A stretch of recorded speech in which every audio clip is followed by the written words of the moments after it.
Well, I think an IBP event's always good for a bit of gossip, so I'll try to be a little bit gossipy in what I have to say.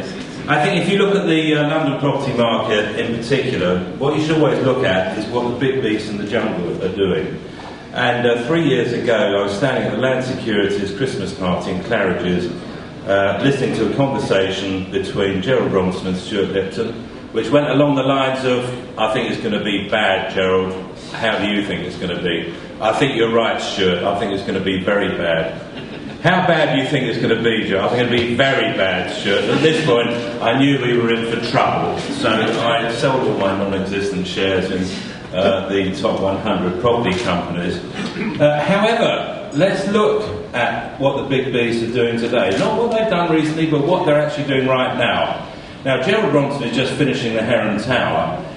He says he's got, deals that are going to be announced shortly. It may well be true, and they'll all enjoy London's second biggest aquarium, which will grace the foyer of the Heron Tower. And I very much hope that IBP will have a reception at the magnificent top-level bar, restaurant and private dining rooms, which will make the Heron Tower unique in London, and I think one of Europe's great tall buildings. Now that's done, but what else is Gerald doing? Now Peter's already mentioned his resi scheme at the Barbican, architect David Walker, the man who got 500,000 square feet for Merrill Lynch onto Newgate Street, a brilliant piece of European urbanism.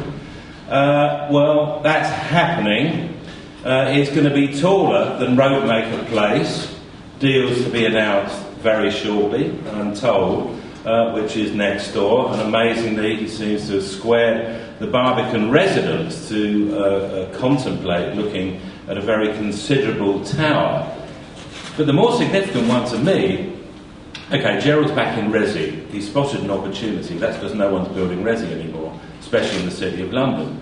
But the more interesting one to me is the tower that they now are going to get permission for, if they haven't already got it, for the mini tower, not so mini tower, next to the Heron Tower in the City, which is hotels and this and that.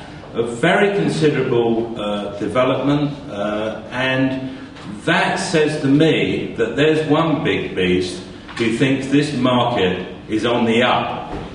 Now what's Stuart doing? Stuart is doing, unusually for him, a resi scheme at the Commonwealth Institute, architect Rem Koolhaas, design museum going into the old rum-chum, magnificent hyperbolic paraboloid concrete structure from the 1960s. Massive planning controversy, squeaked through Kensington and Chelsea by one vote, despite a vigorous campaign from the usual NIMBYs. So here we have a kind of version of Lakeshore Drive in Chicago, except instead of tall buildings, they kind of cut it into three and have dotted them about the site in an immaculate way. And I've no doubt that will all be listed in 30 years' time, and no one will ever think that there was a big campaign to stop these people doing modernistic architecture in West London, actually quite close to the Daily Mail offices. But Stuart's also doing, by the way, with London and Regional, so Chelsfield Partners and London and Regional, they are doing Elizabeth House. Now, for those of you with long memories, you will remember that this is one of the railway, or next to railway office developments by the corrupt architect John Polson, who ran Europe's biggest architectural practice from Pontefract in the 1960s before he went to jail after becoming bankrupt and then pursued and convicted. He did Cannon Street. Incidentally, his building at Cannon Street has just been knocked down for a magnificent project by Foggo Associates with a wonderful transfer structure and engineering miracle.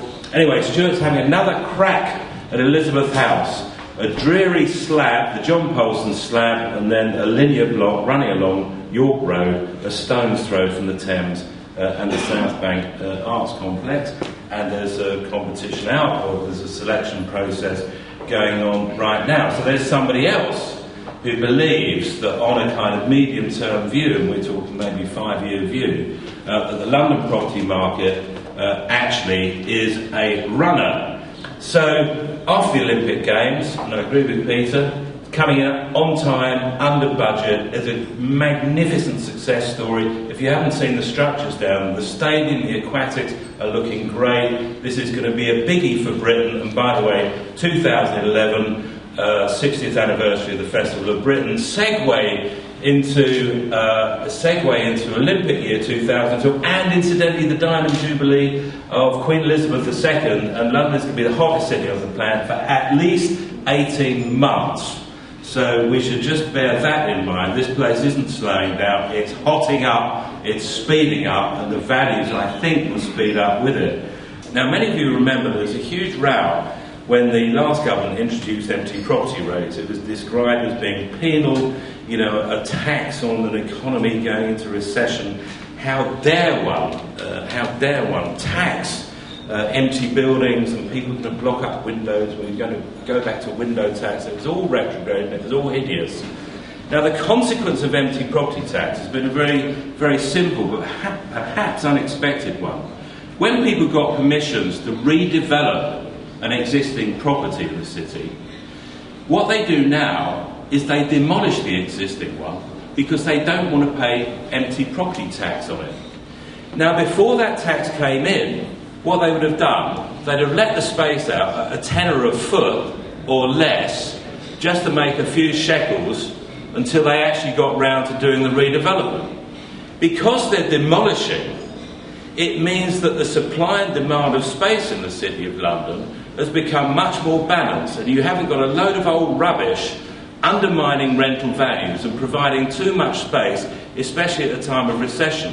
So in the City of London, you've got a position where there's kind of probably a 10% vacancy rate, which is probably a bit tight, especially in a recession, but it's better than having a 30% vacancy rate with a load of nonsense on the market, which is pulling down rental values. Now, because the rental values are thus being upheld by that balance of supply and demand, it means there is a greater likelihood that the schemes that Peter's referred to will actually make a start. The walkie-talkie is definitely going to happen, and I say this, oh well, here's a bit of gossip. One reason it's going to happen because George Ubescu of Canary Wharf fame has just been brought in on the project to offer a bit of helpful advice. I imagine his advice would be, why does the building have to get bigger at the top? But I think you'll find that if you tried to change that planning permission, it might take you 5 years and an appeal and a judicial review to get out of it. Yes, the cheese grater, I think, is definitely a runner. The Pinnacle's happening. The Shard is half built. And partly, at least, in the City of London, underlying this, was Jean Nouvel's new Change building, Prince of Wales advice, thank you, but no thanks. We're going to build exactly what we wanted. Good marks to land securities. This is creating a market of solidity and strength, and doing that development in the heart of the City of London, because the rental values work and the great design, which has produced a Sterling Prize winner in the form of Foster's Gherkin. It's got Rencoul House in the city for the first time, doing the House of Rothschild on St Swithin's Lane, Newcore, absolutely revived for the 21st century to keep Rothschilds in the city, a greater tradition than the tradition of conservation areas, by the way, gives me some confidence in the future of this market, and not only in the future of the market, but the market will be accompanied by great buildings, by great architects who are being chosen by clients who are increasingly sophisticated.